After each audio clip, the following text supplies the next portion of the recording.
Welcome to a very special episode of the Sales Stoic today. This is a special episode because it's brought to you by Terry's Discount Cars in Windsor.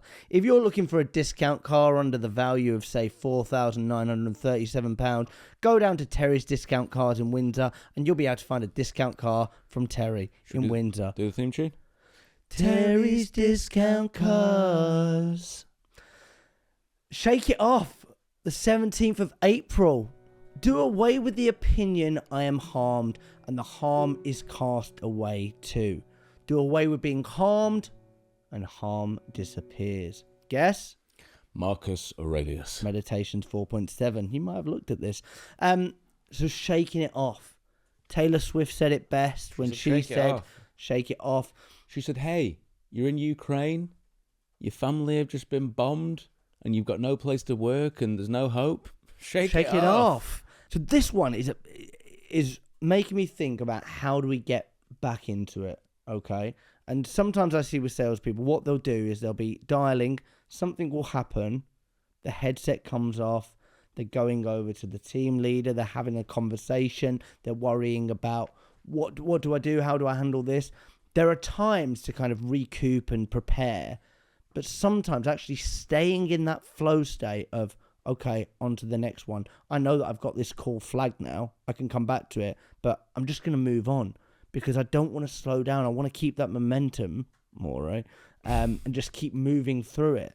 Any advice for people staying present, shaking it off, getting back in the zone? Well, actually, young Louis Patterson in the Bournemouth office said to me the other day that he gives advice to people in the team about looking at your day as a shift.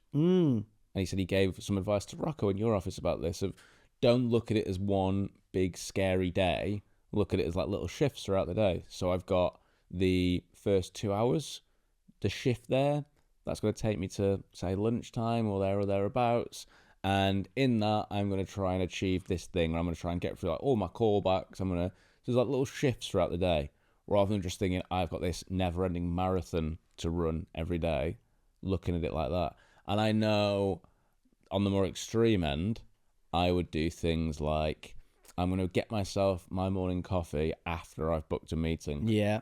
You know, playing these little games with yourself where you're like, oh, after I've done this, then I'll go and do that. We used to play mad games in the early days where I can't go for a wee until I've booked a meeting. I was going to say that because I think it's a bit toxic to advise people. I don't think it's advice, but I think it's just like, I want to advise people to do that. I think it's good. And you sat there and you're chittering and you're going, Mr. Sales Call, you hang up and let me have 30 seconds. We did something with, since we're naming names, we did something with Abby Brown in my office and about those shifts that you're talking about and just putting little reminders in.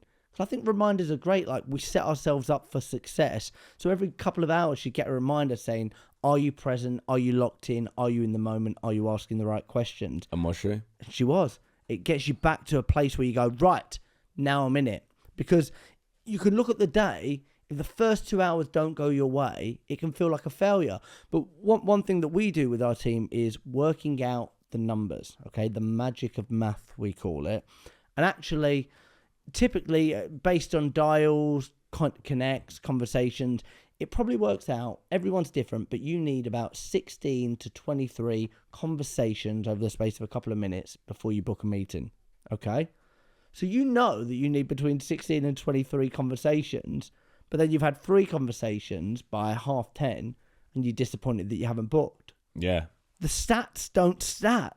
The stats don't start. And you need the stats to start, don't you? And you can look at this from a perspective of hitting targets. The month where you hit targets, what is the activity gets you to hit those targets? What was different? Might be certain amount of, and you can work backwards, can't you? You can go like certain amount of decisions. Before that, certain amount of discovery calls. Before that, certain amount of cold calls. Before that, certain amount of connection. You know, you can really take it back and follow a formula and a science so that if it feels like you're not going to hit target, you can anticipate and look at, well, where's the little bits of the dial that I need to put more activity into, rather than going like, oh, I don't know why. Sometimes I hit target and sometimes I don't. I don't really know what's going on. Yeah. Yeah. Do you get what I'm saying there or not? I think that's so nice. Because you look like someone who doesn't understand people. I understand stats, bro. And I've got a lot of them. Stats let flats. I've been Jack Frimson. I've been Todd Thompson. Remember, you will die. Somebody tells me that I'm called Stephen.